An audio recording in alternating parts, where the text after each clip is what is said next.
Unafraid show, Reister or wrong. It's your boy George Reister in the building. Got a bunch of, well, actually, we really are going to talk about one really good thing today. And I know you guys are going to enjoy it. We're going to talk about your boy LeBron James. So LeBron, and this is going to be a discussion, so make sure you send in your comments, all this stuff. So LeBron was on, he was on the Uninterrupted show. Oh, okay. Listening to myself. So LeBron was on the Uninterrupted show, and he was talking about how his son is named Bronny, LeBron James Jr., and how he regrets naming his son LeBron James Jr.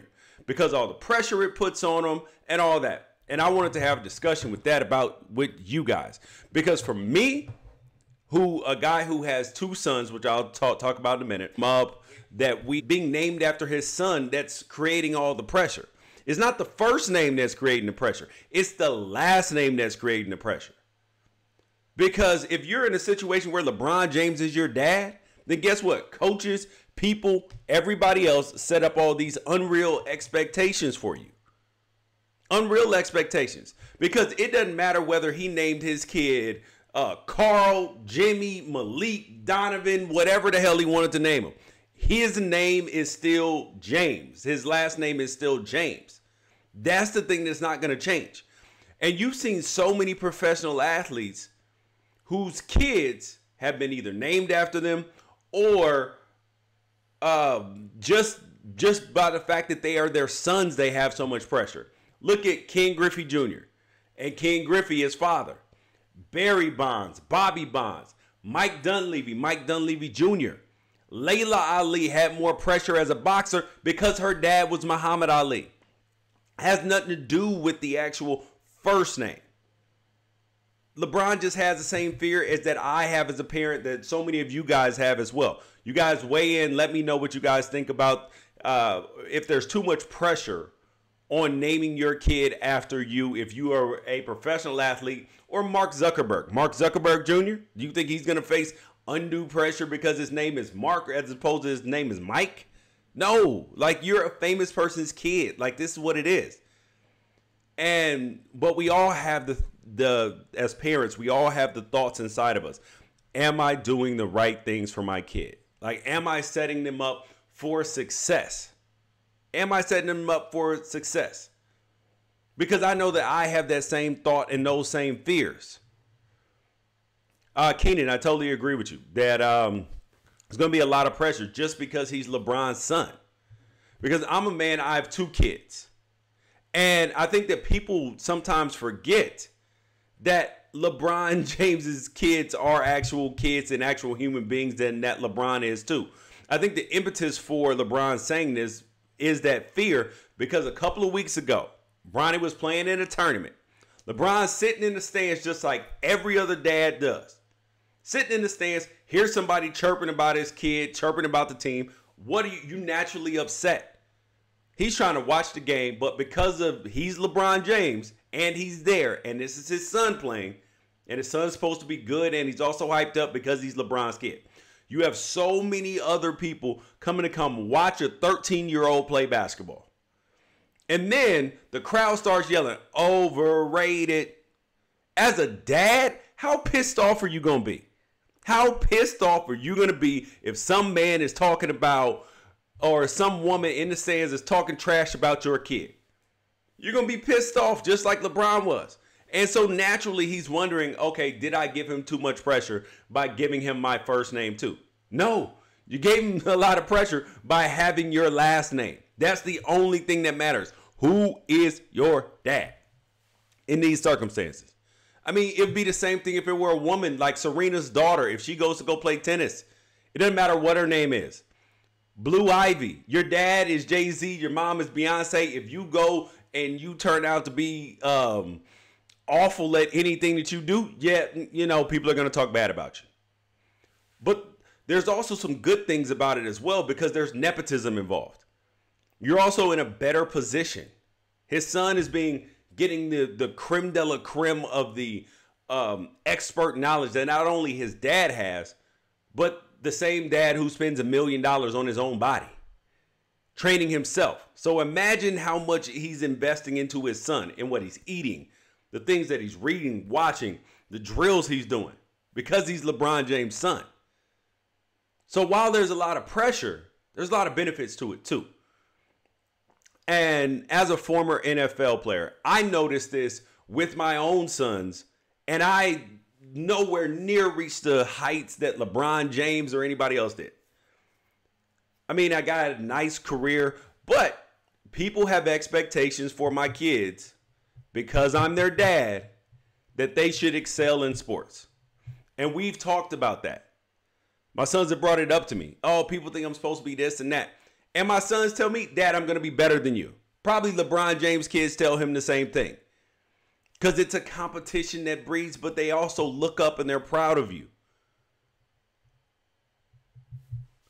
And even though I didn't reach those same heights, people still have that expectation. Because when it comes to, if two kids are equal, especially going into high school or something, one kid's a professional athlete's kid, other kid is just Joe Blow off the street. A coach is going to say, let me get that kid. Because he knows he's got the pedigree, he knows he's got the mentality and the people in his ear to try to show him the right things to do. We're talking about LeBron regretting naming his kid LeBron James Jr. I want to know where you guys stand on that. Because I've experienced it, and I've never wanted my sons to feel that pressure in terms of like, oh, like I'm not good enough because I didn't live up to do what my dad did. No, you can forge your own path. But what dad can teach you is to work hard, to show you the right things to do, how to build your body and all that. That way you can achieve the dreams athletically that you would like to achieve. And are my sons named after me? Nope. But did I want them to be? Absolutely. Absolutely. Because I'm George Reister III. So this speaks to me because I am the third generation namesake. But these are the things that happen when you have a kid with somebody who you're not married to. You don't get a chance to make all the decisions and choices, regardless of whether fathers should have rights about this and all that. But there's some things that you just cannot control. But do I think that and that hasn't alleviated, despite not being named after me, that has not alleviated the whispers and the things that people say because they're my kids. Period. That's just the truth. It's got nothing to do with, it's got nothing to do with love. It's got nothing to do with the actual first name. The last name is what matters. Think about Donald Trump. Think about him. Think about how many places he got doors open for him because of his dad. And now imagine his kids, Ivanka, Eric, Donald, all the Barron when he grows up, all the opportunities that they will have, or the negative consequences that they will have because of their last name. If you are related to Charles Manson, if your last name is Manson, people automatically associate. If you hear the last name Manson because it's not super common, what if they're related to Charles Manson? That's why a lot of people like that change their names. Because it's not the first name that matters. It's the last name that matters. More than any first name ever could. It's just like when you find out that a professional athlete or somebody who's done something great, like Karl Malone's daughter. She played basketball at Louisiana Tech, was a fabulous basketball player. You didn't know he was her daughter. But as soon as you found out, you're like, oh yeah, I get it now. I get it. That makes sense. Same way. So while I applaud LeBron because he is a doting father who cares about his kids and wants the best for them, I admire that. But at the same time, it's not the first name that's causing the issue for the Suns.